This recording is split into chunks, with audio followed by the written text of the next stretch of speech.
Hey guys, so real quick before this book review starts, I wanted to make something known so that you guys understand this as the book review goes on. So this book review is on actually the third novel of the Confessions of a Murder Suspect series. This is not the second one. I realized that in editing I was thinking that this was the second book, but it's not. The second book is The Private School Murders, and I don't know exactly why I thought that The Paris Mysteries was the second novel.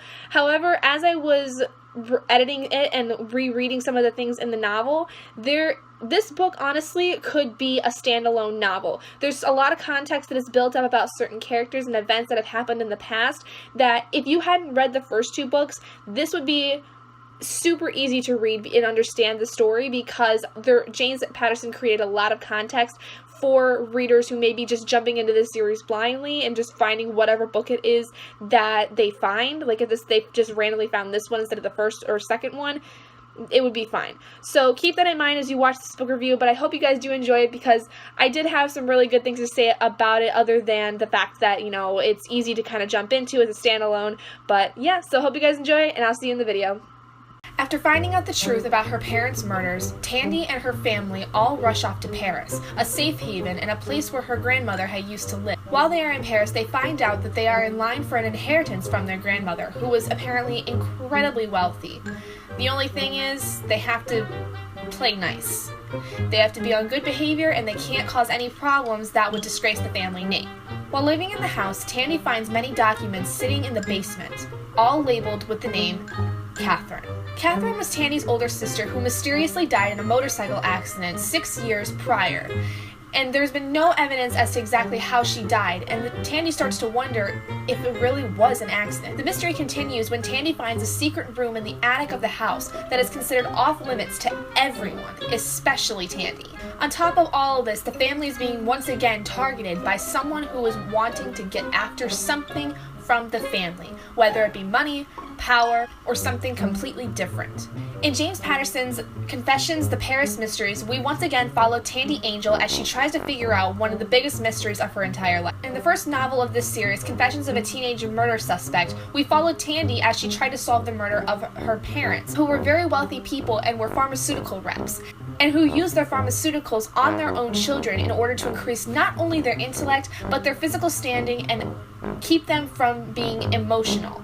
In this novel, however, we follow Tandy as she tries to solve a cold case murder about her older sister, which I thought was really interesting because in the first book it was briefly mentioned about Catherine's death and the fact that it was a possibility that it was an accident, but there was a lot of unanswered questions, and in this novel there's a lot more depth as to what exactly happened after Catherine had died. There's a lot of mystery as to what happened to her father when he went to go look for her, and there's just no clear reason as to what exactly happened. Tandy even is able to contact Catherine's old boyfriend that she was with that was apparently in love with the girl and finds out even more information that causes her to think that this was no accident. One of the things I really like about this series in general by James Patterson is just the way that Tandy, the character, breaks the fourth wall. Now typically in a lot of novels it's very hard to break the fourth wall effectively because sometimes it can be a little bit overdone and sometimes it can be a little bit too much in a series. However, what I found in both the first novel and in this one is that the fourth wall breaking is very spaced out. It's not every other chapter you have this fourth wall breaking kind of thing. It's more along the lines of if there is something that needs to be addressed, something that needs to be kind of more in depth for the character to explain, that is when he will use kind of this fourth wall breaking idea to express these ideas and things that go on in Tandy's head more often. And throughout the entire story, she speaks directly to the reader, calling them friend.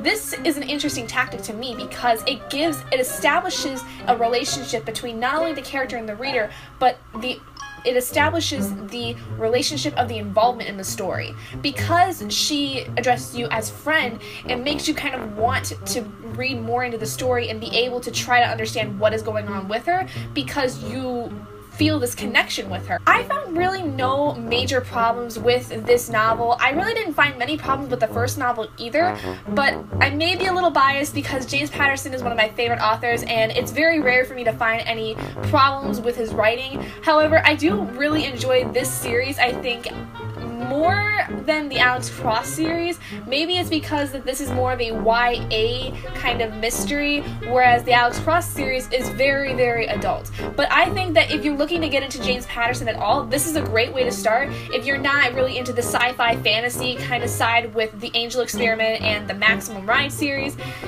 and you're into mysteries, this is definitely a good series to start out with, because it gives you a good taste of what James Patterson is able to do with his short chapters and with his character build-up and everything, and it's very similar throughout all of his series that he has, throughout all of the books he's ever written. It is very, very similar in the structure and the way that he builds up his characters and his stories.